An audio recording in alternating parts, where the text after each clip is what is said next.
tell us, Chuck, who were all the boys who made this thing that we're going to hear? The two bits players? Yes. There's me, Chuck. There's Roger DeLong. Oh, okay. There's Mike Cummings, and our anchor, the guy we like to call Harry the bartender. Harry the bartender. That's right. And he works down at McMurphy's, that fine place that sends you guys. Was Harry the surgeon? Harry was a surgeon, was he not? Yeah. He's going to surgeon school now. He showed me his price list. They're very reasonable.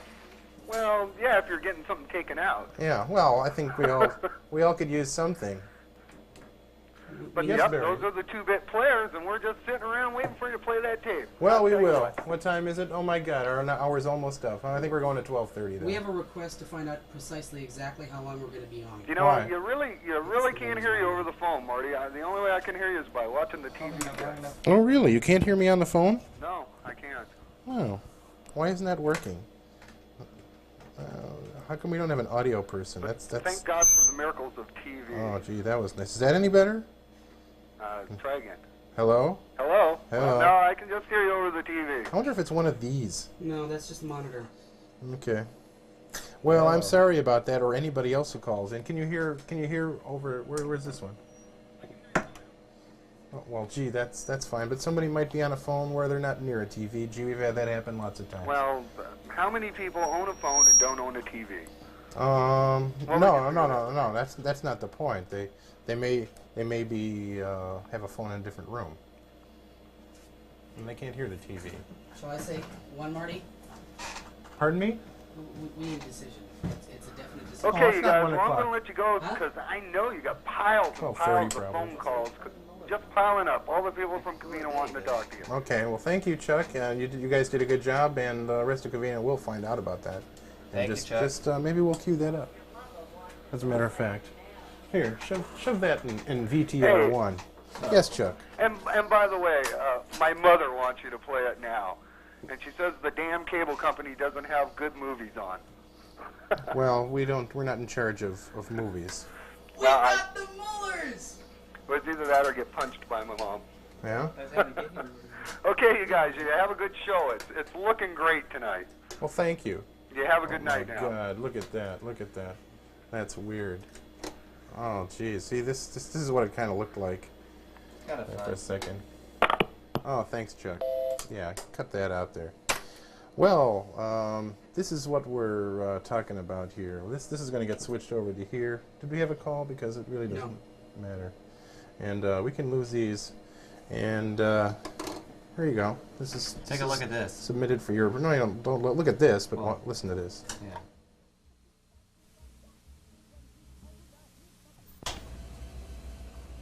Welcome, QC listeners, to a celebration of American spirit.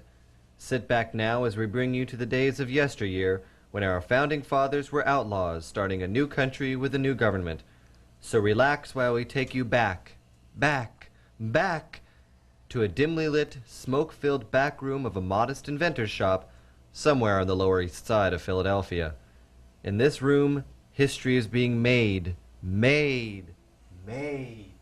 Who had the tongue? Tom? Not me, Ben. I had them in Swiss. That tongue would be John's. Hey, what? The tongue? Is it on the 7-grain honey nut loaf? Here now, how should I know? All I know is its tongue. Well, I ordered it on the 7-grain honey nut loaf. Well, what's the matter, mate? I swear, you items are so picky. Hey, Ben, got any more of those tasty cakes left? You mean the ones that Madison's old lady makes, Tom? Yeah, those are the ones. No, she's gone franchise. You have to go out and buy them now. It's just as well, Thomas. They don't taste as good as they used to now that they come packaged in those funny little white bags with a picture on the front. Besides, I always thought your English muffins tasted much better. I hope that's George. Oh, Washington? What's he doing here? Oh, I asked him to come by, John, and give us a look at the new flag. The new flag? What happened to the one with the snake? No, you know that bloody Congress, John. They decided it was too reptilian. Too reptilian? What the bloody hell does that mean? Well, it's not just that, mate. They never really did like that bit about don't tread on me. But Ben, that's the best part. Come on, guys. Let me in. It's wet out here. I guess you better let him in, Ben. All right. Come in, George. Well, it's about time. It's raining out there. You'd think you guys would have a little more respect for the father of your country. Here now, mate. Just because you've had every bird from here to Georgia don't make you the father of my country. Oh, your country is it now, John? Who died and left you king? Oh, nobody left you, king. Here now, lads. Here now. Don't you two start getting it into it again. There'll be plenty of time for that rot at the elections. What say we have a new look at the flag, John? Oh, yeah, of course, Tom. Hey, you guys, you're gonna love this. Betsy did a great job. Just show it to us already. Okay, John, keep your wig on. Well, what do you think? Look at that. It's great, isn't it? What the bloody hell is this? Some sort of joke? It's putrid! Now, wait a minute, John. Though I don't necessarily like the color scheme, too reminiscent of bloody England, you know, I do, however, like the idea of the 13 stars symmetrically arranged in a concentric pattern, symbolizing the 13 tribes from last week's show. No, Ben. There's only 12. 13th was lost, remember? You know, you're right, Tom. What are you guys talking about? The 13 stars represent the 13 colonies. Well then, Georgie, what are those red and white bars for? For your information, Mr. Adams, those red and white stripes symbolize the 13 colonies. And now, George, I thought you said that the stars represented the 13 colonies. Well, they do. Both the stars and the stripes represent the 13 colonies. Well, now, that's a bit redundant, don't you think, George? Oh, and I suppose you have a better idea, huh, Tom? Well, I do. I say we burn it. What? Still don't see what was wrong with the bloody snake. Burn it? It's our national symbol. You can't do that. It's unpatriotic. That's what it is. Here now, George, I do believe that John should have the right to burn the flag in political protest if he sees fit. There ought to be a law. It's his own personal. Here now, lads. This is a matter best left up to Congress or to the judiciary branch, if we so choose to include one. Right now, we've got to get this document to finish. Document? What document? I wasn't informed of any document. Oh, calm down now, George. This doesn't concern the military. It's just a few truths we're holding to be self-evident. It's a bit complicated, actually. It's something you wouldn't understand. Oh, it's called a statement of freedom. Here now, John. I've been thinking about that title that you came up with. No offense, but don't you think it might be better if we called it a Declaration of Independence? Hey now, Ben, I like that. Declaration of Independence. There's a certain ring to it. How do you keep coming up with these clever phrases? Well, Tom, I have a knack for that sort of thing. An almanac. All right then, Declaration of Independence it is. And now where were we yesterday? Well, John, we were basically finished. It's just a few spots I'm worried about. Ben, John, take a look at this and tell me what you think. All right. Well, Tom, no disrespect to your fine skills as a writer or anything, but I think that starting right off the bat with when the hits the fan is not the best way to begin a document that signifies the birth of a nation. Well, I don't know, Ben. I like it. Well, John, I'd expect you would. But I was thinking of something a little more subtle. Hey, I got it. How about when the time comes to boot some bottom? Leave it to That's nice, George. But actually, I had something a little more subtle in mind. Something like, when in the course of human events, or something like that. Cool, I like that, mate. When in the course of human events. Blimey, don't know why I didn't think of it. Oh, that reminds me, Tom. Here now, right here. What about this little bit of tripe you got here about all men being created equal like? I mean, come on now, Tom. You yourself have slaves back on your plantation, don't you? How does this affect them? Oh, come now, John. You're taking it all too literally. It's just a piece of paper. Fancy bit of fluff we're writing just to make the Congress happy. It doesn't mean anything. And it's not like any of us are going to have to put our John Hancocks on it. John Hancock, isn't he that insurance broker from Massachusetts? Yeah, he sold me a piece of the rock. What, Gibraltar? No, Plymouth.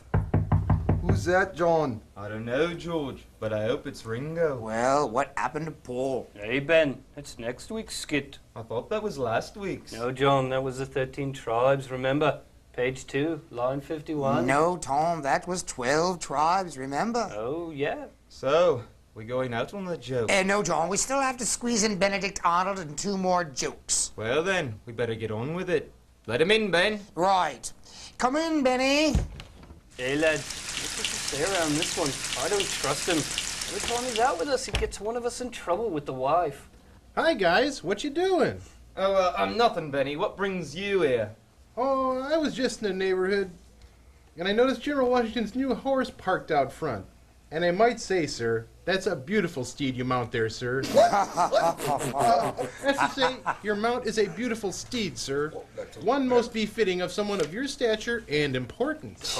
There's a corporal you have there, George. By the way, I couldn't help but overhear your conversation out there, and I think the Stars and Stripes is a wonderful idea for a flag, General Washington. I bet you would. And, oh, by the way, in that Declaration of Independence thing you guys are working on, don't you think that instead of saying absolve from all allegiance to the British Crown, it might be better to say we hereby rid ourselves of that red threat? Hey, I like that. Here now, hold on just a minute. Where's this absolved allegiance bit? I don't remember that part. That's because we haven't got to that part yet, John.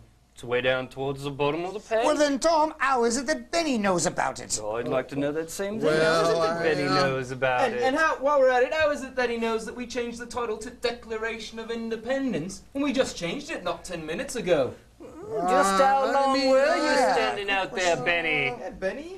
How long were you standing out there? Benny, Hey, guys. Benny, perhaps it'd be better if you waited for me outside by my horse. Yes, sir. Oh, and Benny, while you're out there, I seem to have misplaced a silver dollar around the bank of the Potomac somewhere. Why don't you see if you can find it for me, huh? Yes, sir. Oh, to keep it leashed. Nice pet you got there, Georgie. Is the house broken? Well. I think we've worked on this enough. I'm satisfied. How about you, Ben? Oh, yes, it's getting late. Besides, I wanted to get in a bit of kite flying before the storm lets up. Oh, yeah? What about you, John? Yeah, I suppose you're right. No sense knocking ourselves dead over a silly bit of paper. It's not like it's going to change the world or anything. That's for sure. What about me, Well, then, I guess that about wraps it up. So, we'll see you all at the Congressional Picnic where they make it official.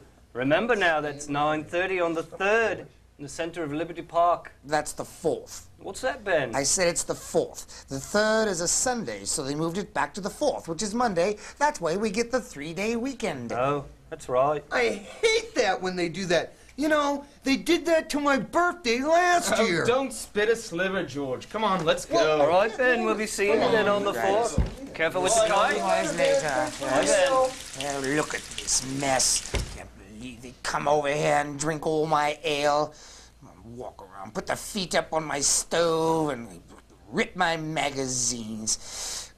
Bloody liberals. And thus, another page in history was written. And that's the way it was on this date in history, July 1st, 1776.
Yes.